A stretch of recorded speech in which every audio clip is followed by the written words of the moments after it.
वाल्मिकचे सरपंच संतोष देशमुख यांच्या सुनावणीतील या दुसऱ्या सुनावणीत प्रामुख्याने आरोपी एक वाल्मिक याने काही कागदपत्रांची मागणी केली होती आणि त्या सगळ्या कागदपत्रांची जंत्री आज सीआयडी तर्फे आम्ही न्यायालयात सादर केली। काही दस्तऐवज हे सीलबंद असल्यामुळे न्यायालयाला विनंती केली की त्याच्या प्रती सील उघडल्यानंतर या आरोपींना देण्यात याव्या। दुसरा महत्वाचा मुद्दा म्हणजे आरोपी वाल्मिक याने या खटल्यातून मला निर्दोष मुक्त करावे, कारण माझ्या विरुद्ध कोणताही प्राथमिक पुरावा नाही अशा तऱ्हेचा न्यायालयात अर्ज केलेला आहे। या अर्जावरती न्यायालयाने सीआयडीचं म्हणणं मागितलेलं आहे, जे सीआयडीचं म्हणणं येत्या 24 तारखेला न्यायालयात हजर केलं जाईल। त्यानंतर त्याच्यावरती सुनावणी होईल। अर्थात वाल्मिक तर्फे युक्तिवाद, नंतर सरकारतर्फे आम्ही युक्तिवाद करू।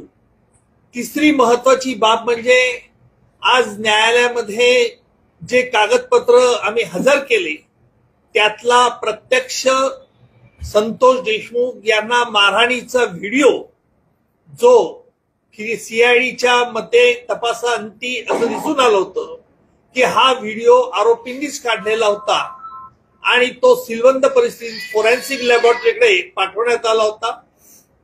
तो संपूर्ण व्हिडिओ आम्ही न्यायालयात हजर केला, परंतु न्यायालयाला आम्ही विनंती केलेली आहे की या व्हिडिओला कुठल्याही प्रकारे बाहेर याला प्रसिद्धी मिळू नये आणि याने प्रसिद्धी मिळाल्यानंतर त्याचा कायदा व सुव्यवस्थेचा प्रश्न निर्माण होऊ शकतो आणि म्हणून मकोका कायद्याच्या तरतुदी अंतर्गत आम्ही न्यायालयाला अशी विनंती केलेली आहे। यावरती न्यायालयाने सगळ्या आरोपींचं म्हणणं त्यांनी मागितलेलं आहे आणि त्यांचं म्हणणं ते 24 तारखेला दिलं जाईल। त्याच्यानंतर या संदर्भात देखील सुनावणी होईल। चौथा मुद्दा आजच्या सुनावणीमध्ये आरोपी वाल्मिक याची चल आणि अचल जी स्थावर मिळकत आहे ही जप्त करण्यात यावी असा न्यायालयात आम्ही अर्ज दिलेला आहे।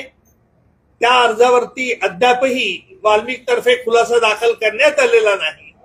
त्याच्यानंतर त्या अर्जावरची सुनावणी पुढे रीतसर होईल। माझ्या समवेत माझे सहकारी ऍडव्होकेट कोल्हे हे देखील आज न्यायालयात उपस्थित होते।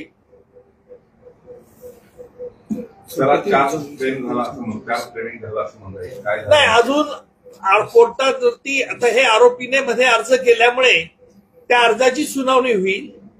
नंतर सरकारतर्फे आम्ही कोर्टात न्यायालयात एक ड्राफ्ट चार्ज देऊ आणि त्याच्यानंतर चार्ज कोर्ट तो फ्रेम करावी की नाही याच्यावरती युक्तिवाद ऐकल्यानंतर न्यायालय त्याच्यावरती निर्णय घेईल। वाल्मिकने काय नेमका अर्ज केलेला आहे या केसमधून? वाल्मिकने त्याच्या अर्जामध्ये अनेक मुद्दे उपस्थित केलेले आहेत। पहिला मुद्दा म्हणजे त्याचा या प्रकरणात कुठे काही संबंध नाही, तो खुनामध्ये नाही, खंडणी त्याने मागितलेली नाही आणि तो कसा निर्दोष आहे हे दाखवण्याचा